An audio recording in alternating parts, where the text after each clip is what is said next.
Assalamualaikum warahmatullahi wabarakatuh. Perkenalkan, nama saya Wawode Indrihartati, NIM O1A1171190 dari kelas A. Di sini saya akan mempresentasikan mengenai ujian tengah semester saya yang berjudul Metabolisme Karbohidrat dan Metabolisme Lipid.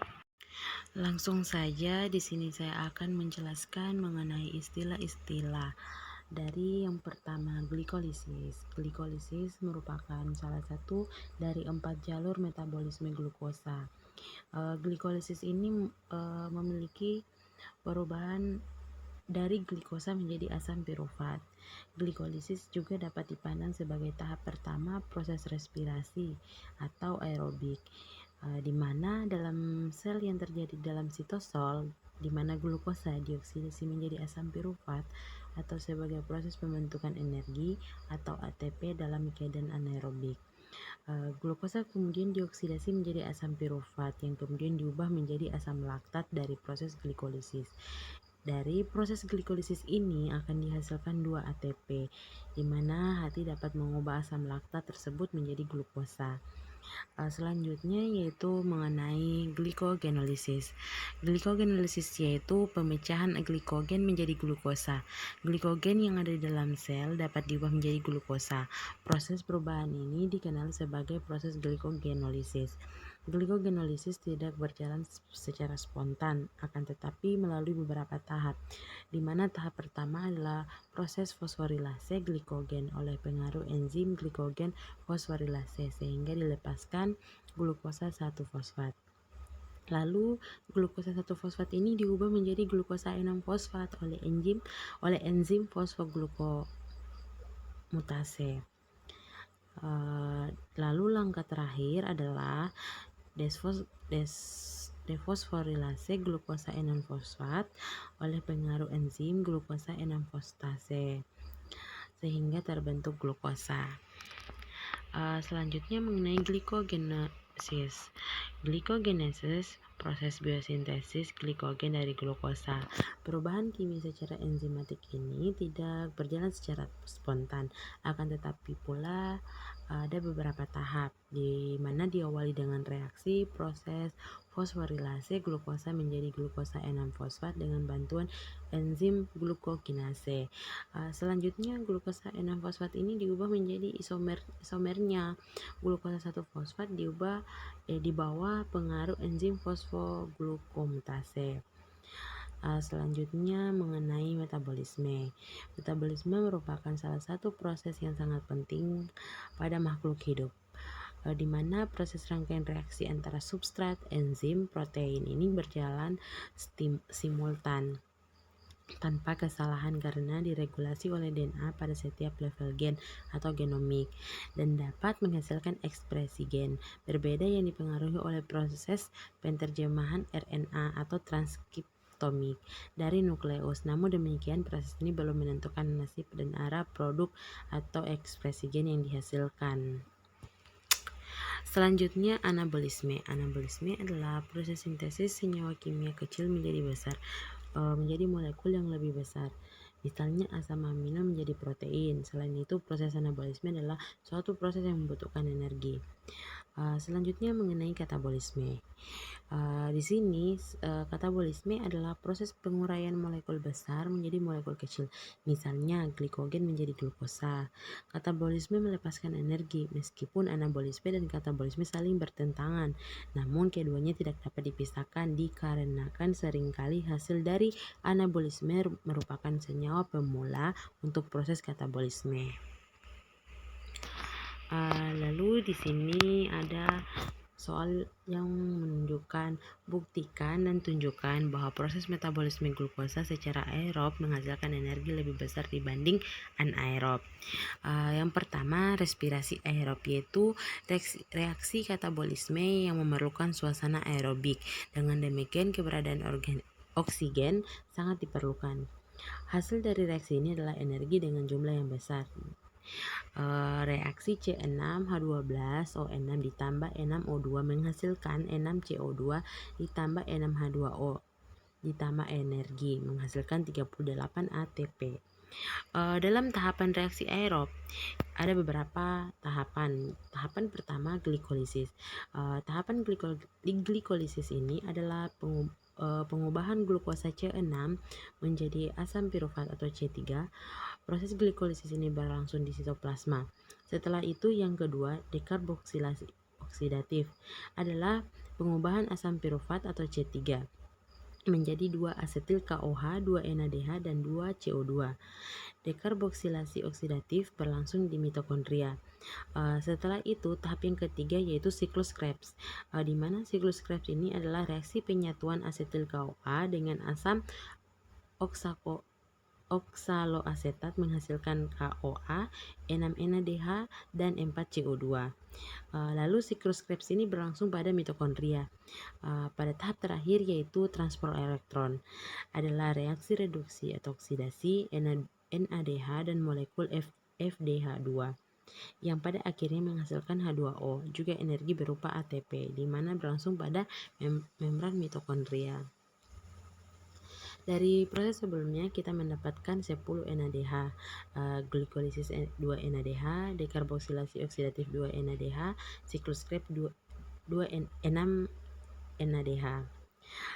Karena molekul NADH menghasilkan 3 ATP, maka total yang akan didapat yang tadi kan 10 NADH. Jadi 10 NADH itu dikali 3 ATP menghasilkan 30 ATP.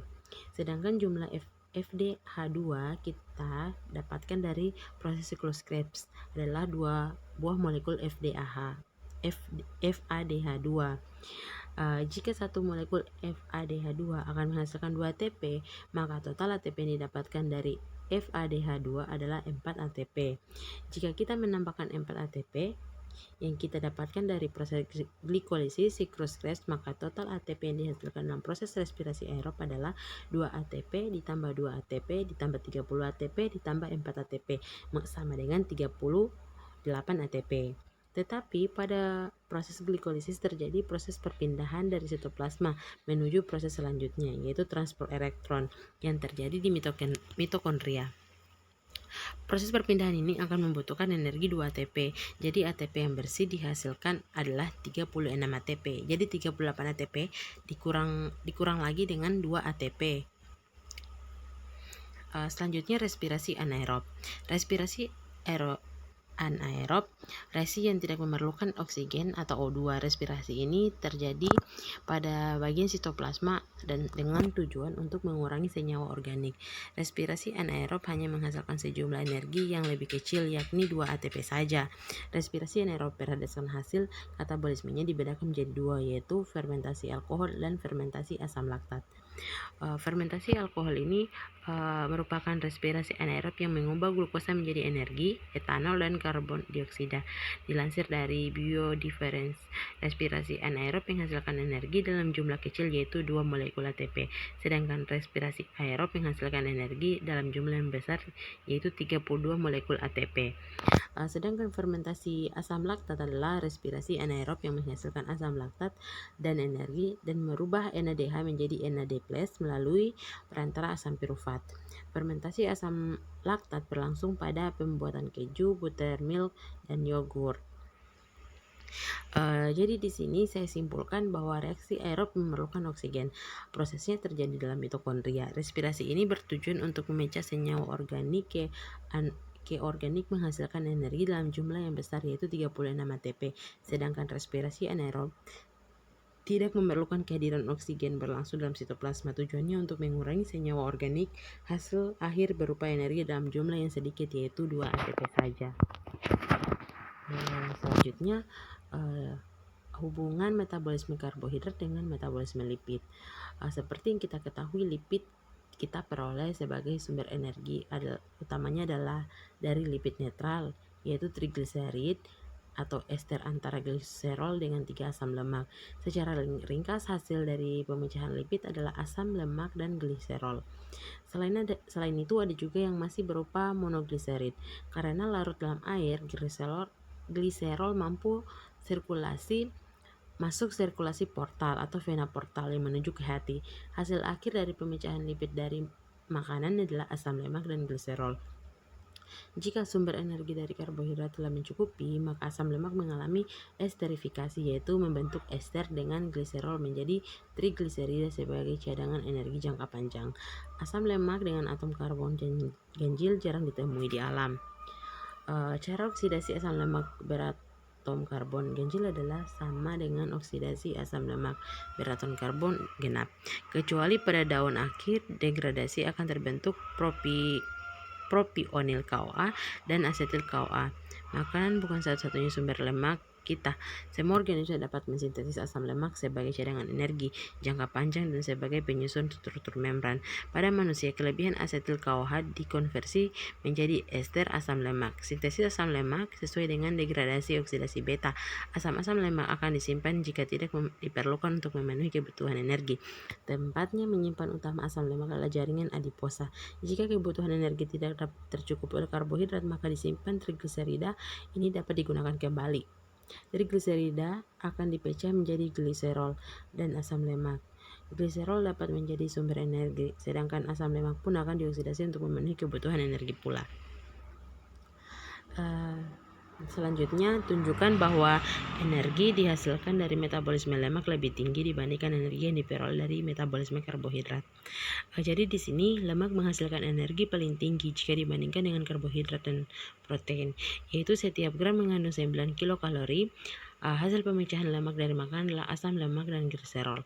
Lemak dalam tubuh akan dioksidasi melalui metabolisme beta oksida sehingga membentuk trigliserida yang akan menjadi bahan cadangan bahan bakar utama tubuh. Selain itu, trigliserida hasil pemecahan asam lemak yang lain seperti badan keton digunakan sebagai sumber energi di jantung dan otak. Di otak, badan keton adalah sumber penting dari energi saat berpuasa. Semua dari hasil energi inilah yang nantinya akan digunakan untuk beraktivitas dan juga berpikir. Selanjutnya mengenai penyakit yang terkait gangguan metabolisme karbohidrat serta cara untuk mengatasinya, mengenai tindakan preventif dan kuratif. Di sini saya mengambil contoh dari penyakit diabetes mellitus. Seperti yang kita ketahui bahwa diabetes mellitus adalah suatu gangguan pada metabolisme karbohidrat, lipid, dan protein dengan berbagai penyebab dan merupakan suatu penyakit yang kronik. Seseorang dengan DM memiliki kadar glukosa darah yang tinggi atau disebut dengan hiperglikemia. Diabetes mellitus adalah gangguan metabolisme yang ditandai dengan hiperglikemia yang berhubungan dengan abnormalitas metabolisme karbohidrat, lemak, dan protein, di mana penyebab utamanya yaitu penurunan sekresi insulin atau penurunan sensitivitas insulin atau keduanya, dan menyebabkan komplikasi kronis mikrovaskular, makrovaskular, dan neuropati. Upaya preventif yang dapat dilakukan agar terhindar dari DM yakni dengan memperhatikan gaya hidup, pola makan, dan kebiasaan berolahraga sehingga seluruh fungsi tubuh dapat berjalan dengan optimal. Selain itu, dapat dipantau gula darahnya secara rutin untuk deteksi awal, dan upaya kuratif ini diharapkan dapat menumbuhkan kepedulian masyarakat akan penyakit diabetes mellitus, dimulai dari pencegahan, pengenalan ciri, faktor resiko, penanganan lebih lanjut. Dengan pemahaman upaya tersebut hingga kuratif tersebut diharapkan dapat menurunkan angka kesakitan, kecacatan, dan kematian yang disebabkan oleh diabetes mellitus.